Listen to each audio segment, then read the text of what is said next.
اعوذ باللہ السمیع العلیم العظیم الحفیظ بوجہ الکریم وسلطانہ القدیم من الرجس الخبیث المخبث الشیطان اللعین الرجیم وقبیلہ ونفخہ ونفسہ وہمزہ۔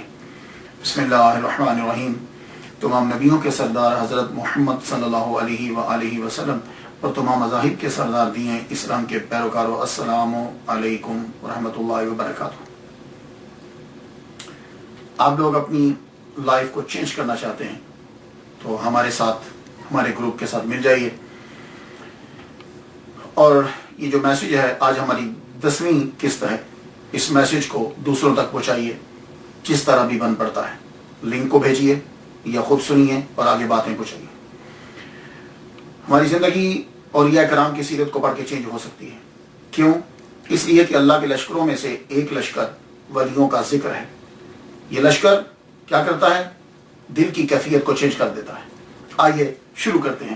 آج کا ہمارا ٹاپک جو ہے وہ جعفر بن یونس، مراد میری المعروف حضرت ابو بکر شبلی رحمۃ اللہ علیہ۔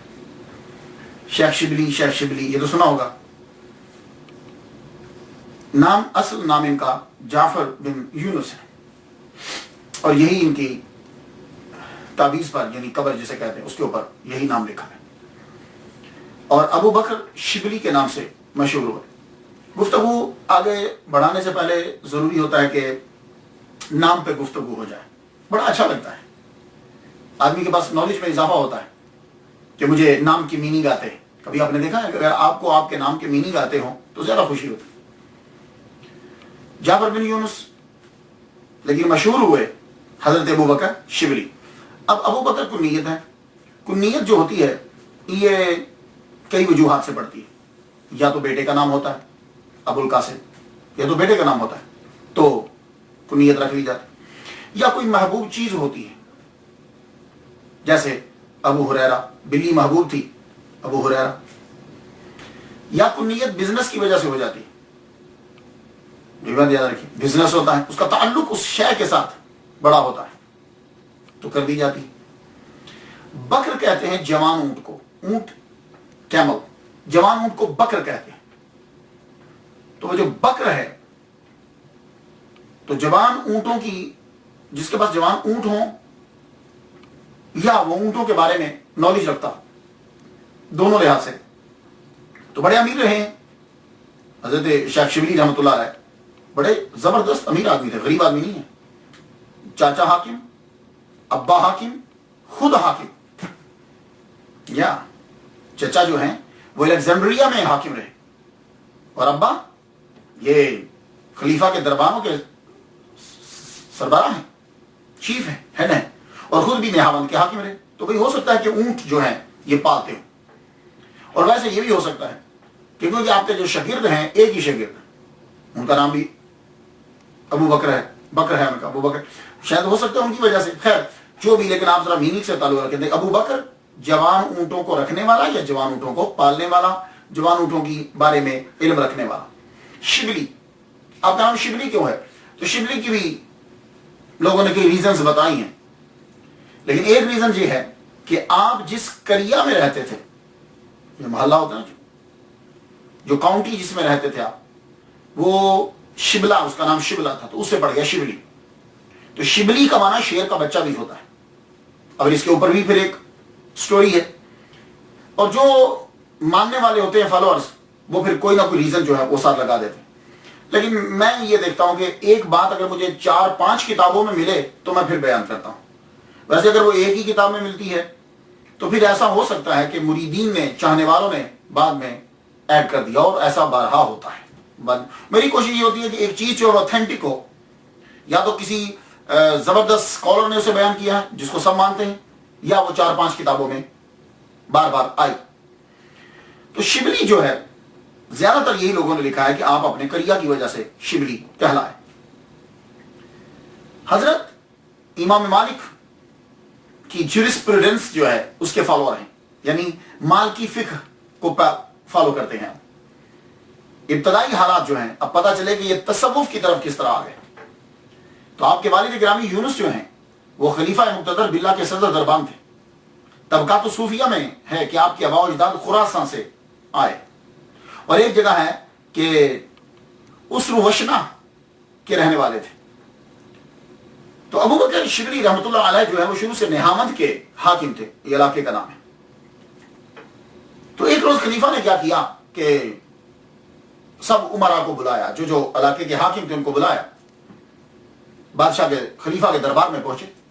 تو آپ کو معلوم ہے کہ جب خلیفہ کے دربار میں آتے ہیں امراء کو بلایا جاتا ہے، ان کو خلعتوں سے نوازا جاتا ہے، پوشاک دی سب کو، ایک ایک ایک سب کو پوشاک جیسا رتبہ ہوتا ہے ویسے عطا کی جاتی.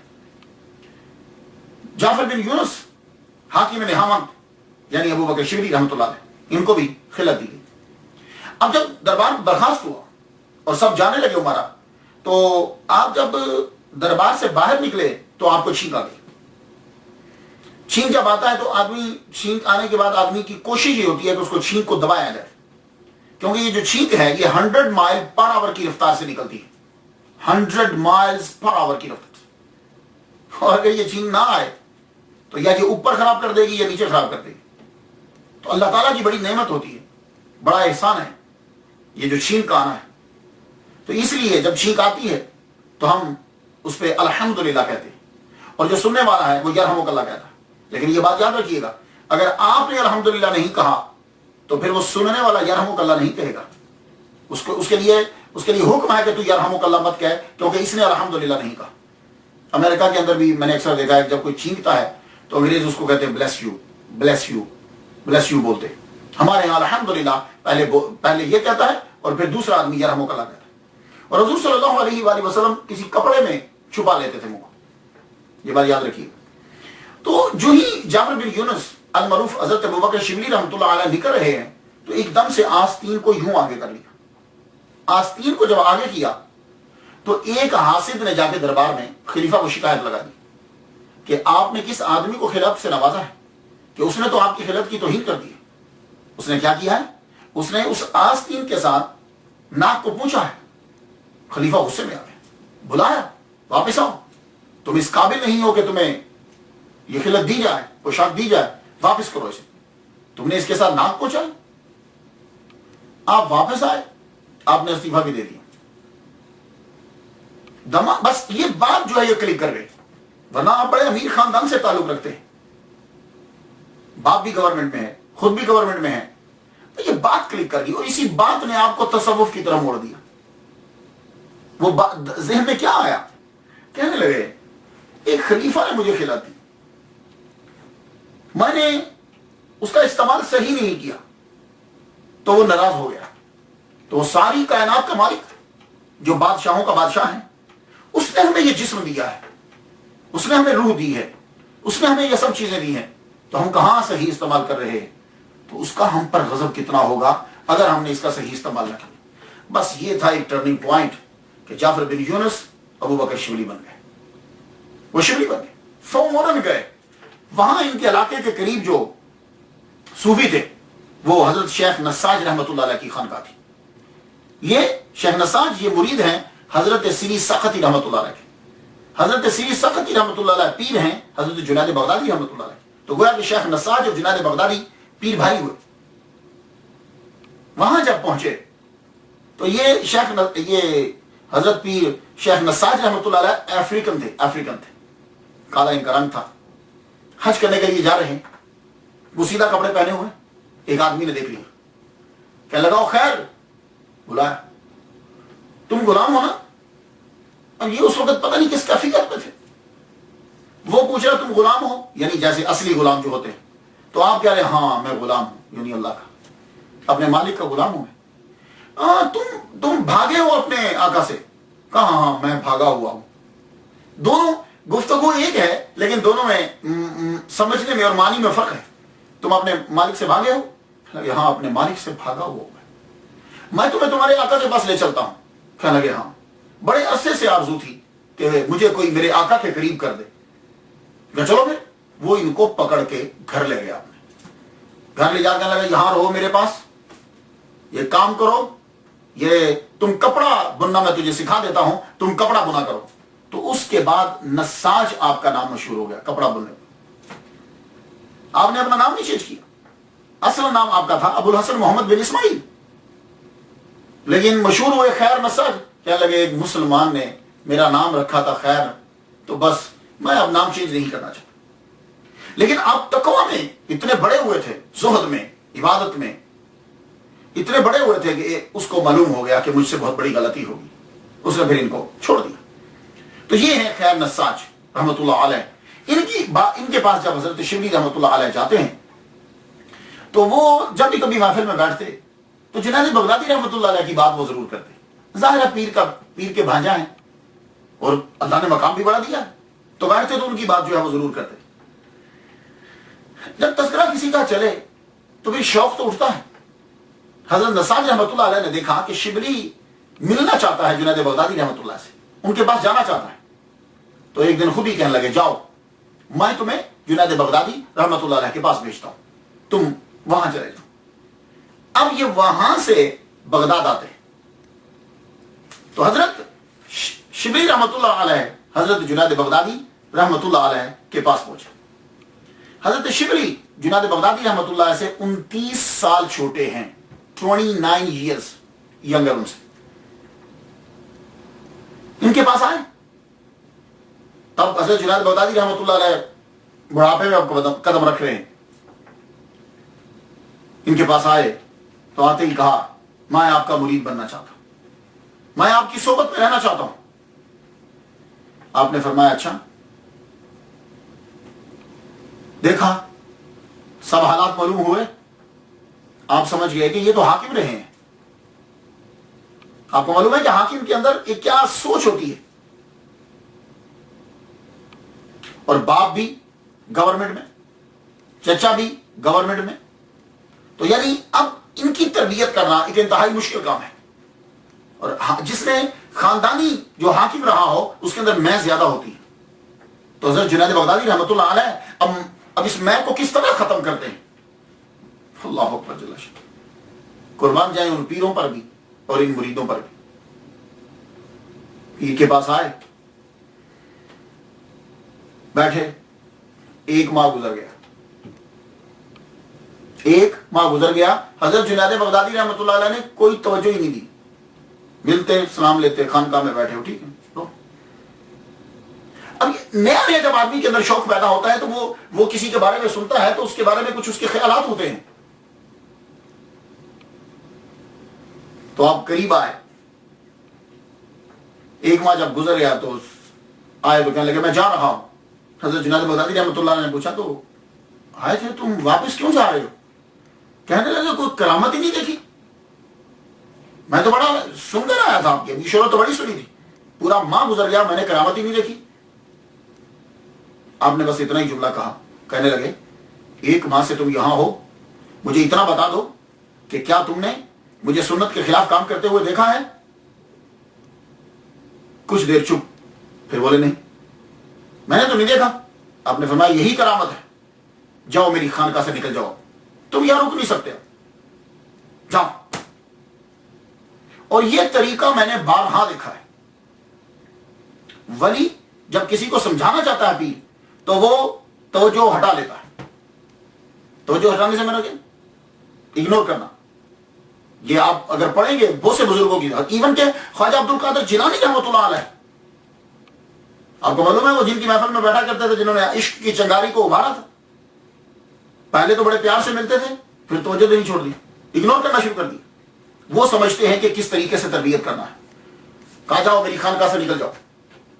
حضرت شبلی رحمۃ اللہ علیہ باہر پھرتے رہے، کبھی جنگل میں کبھی کہیں. کچھ دنوں کے بعد پھر آ گئے، آ کر سلام لیا. انہوں نے ہاتھ پکڑ کے سلام کا جواب تو دے دیا، یہ نہیں کہ سلام کا جواب نہیں دیا، ہاتھ پکڑ کے جھڑک دیا جاؤ. وہ پھر بیچارے خانقاہ سے چلے گئے. باہر کتنا عرصہ گزارا، پھر کچھ دنوں کے بعد پھر واپس آ گئے.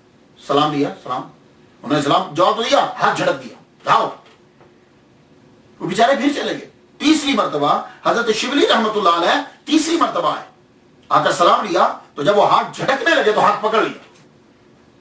حضرت شبلی رحمۃ اللہ علیہ نے جنید بغدادی رحمۃ اللہ کا ہاتھ پکڑ لیا.